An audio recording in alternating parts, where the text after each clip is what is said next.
Volunteer వ్యవస్థ పేరు మార్పు, విధి విధానాలు, కొత్త వాళ్ళకు అవకాశం. హాయ్ అండి, అందరూ ఎలా ఉన్నారు? నేనైతే చాలా బాగున్నాను. వెల్కమ్ టు మై ఛానల్ నా ఐడియాస్. వీడియో చూసే ముందు చిన్న రిక్వెస్ట్ అండి, మీరైతే వీడియో చూస్తున్నారు కానీ ఎవరు లైక్ చేయట్లేదు, సబ్స్క్రైబ్ చేయట్లేదు. మీరు వీడియోని లైక్ చేసి సబ్స్క్రైబ్ చేయడం వల్ల నాకైతే కొంచెం ఎంకరేజ్మెంట్గా ఉంటుంది. ప్లీజ్ అండి సబ్స్క్రైబ్ చేయండి. వాలంటీర్లని ఏం చేద్దాం అని చెప్పేసి పేపర్లో అయితే ఒక ఆర్టికల్ వచ్చిందని, దాని గురించి అయితే ఈరోజు నేను నా వీడియోలో అయితే డిస్కస్ చేస్తానండి. మొదటగా అయితే వాలంటీర్ల పేరు మార్పు.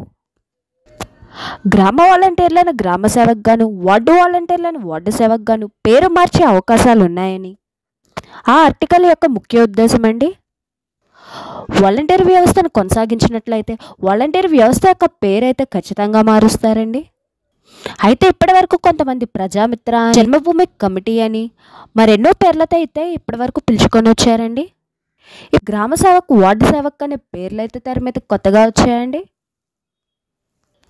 3 ఏళ్ల కాల పరిమితి. 3 ఏళ్లకు మించి వాలంటీర్లను కొనసాగించరాదని, ప్రతి 3 ఏళ్లకు కొత్త వారిని నియమించాలని ప్రతిపాదన వచ్చింది.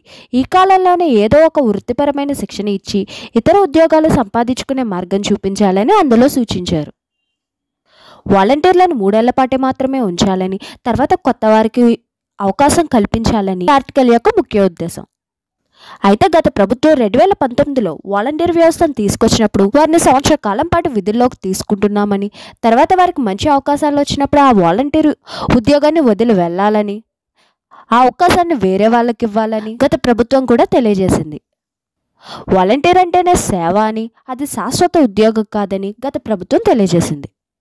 ప్రస్తుత కూటమి ప్రభుత్వం కూడా 3 ఏళ్ల పరిమితిని విధించడం విశేషం. ఒక్కో వాలంటీర్కి 100 ఇళ్ళు. ప్రస్తుతం 50 ఏళ్లకు ఒక వాలంటీర్ ఉన్నారు. ఇకపై ప్రతి 100 ఇళ్ల బాధ్యత ఒకరికి అప్పగించే అవకాశం ఉంది. 100 ఏళ్ల ప్రతిపాదన అనేది ప్రభుత్వం తీసుకొస్తే కనుక వాలంటీర్ల సంఖ్య అనేది తగ్గుతుంది. గత ప్రభుత్వం ఒక్కో వాలంటీర్కి 50 ఇళ్ళు అని తెలియజేసినప్పటికీ ఒక్కొక్క వాలంటీర్కి 70 నుంచి 80 ఇళ్ళు అయితే వచ్చేవి. ప్రస్తుతం 100 ఇళ్ల నిర్ణయం వల్ల వాలంటీర్ల పోస్టులు అయితే తగ్గే అవకాశాలు అయితే కనిపిస్తున్నాయి.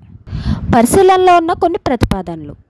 వాలంటీర్లు ఇప్పటి వరకు ప్రజలకు అలాగే సచివాలయానికి అనుసంధానంగా పనిచేశారు.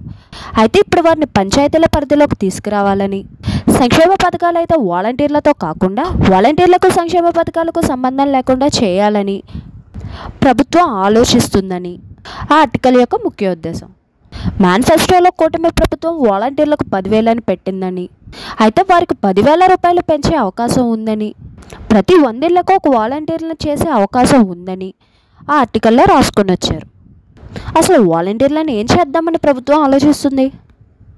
వాలంటీర్ల వ్యవస్థ యొక్క పేరు మార్చినప్పటికీ వాలంటీర్లకు పంచాయతీ పరిధిలోనే ఉద్యోగ అవకాశాలు కల్పించడం అభినందనీయం. కానీ 100 ఇళ్లకు ఒక వాలంటీర్ని చేయడం వల్ల 2 లక్షల వాలంటీర్లు 1,00,000 మందికే పరిమితం అవుతారు. దీనివల్ల సగం మంది వాలంటీర్లు తుడిచిపెట్టుకుపోయి దీనిలో సగం మంది వాలంటీర్లకు ఉద్యోగ అవకాశాలు ఉండకపోవచ్చు. ఇది కేవలం ప్రభుత్వం ఆలోచిస్తుందని ఈ ఆర్టికల్ వేశారు. ప్రభుత్వం నుంచి ఎటువంటి అధికారిక సమాచారం అయితే ఇంకా రాలేదు. ప్రభుత్వం నుంచి అధికార సమాచారం వచ్చేంత వరకు ఇలాంటి వార్తలు నమ్మొద్దంటున్న ప్రభుత్వం. గత ప్రభుత్వ హయాంలో కూడా వాలంటీర్లకు 10,000 అని చెప్పి, వాలంటీర్లకు వరాల జల్లు అని చెప్పి చాలా ఆర్టికల్స్నే వచ్చాయి. కానీ అవేవి వాలంటీర్లకు ప్రభుత్వం తరపున రాలేదు. కాబట్టి ప్రభుత్వం నుంచి అధికారిక ఆదేశాలు వచ్చేంత వరకు ఇలాంటి వార్తలు నమ్మొద్దంటున్న మండలాధికారులు.